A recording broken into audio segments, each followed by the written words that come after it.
Hürmetli Cənab Prezident, Azərbaycana xoş gəlmisiniz. Sizi görməyimə çox şadam.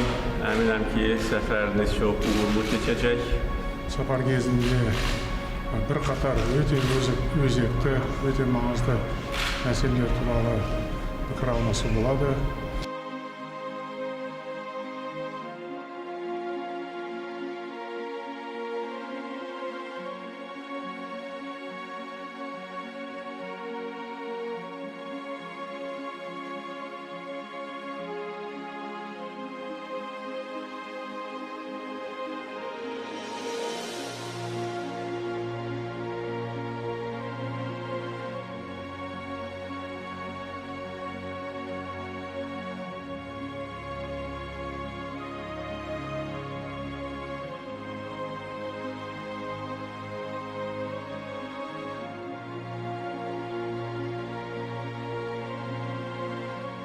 Сейчас мы не случайно говорим о том, что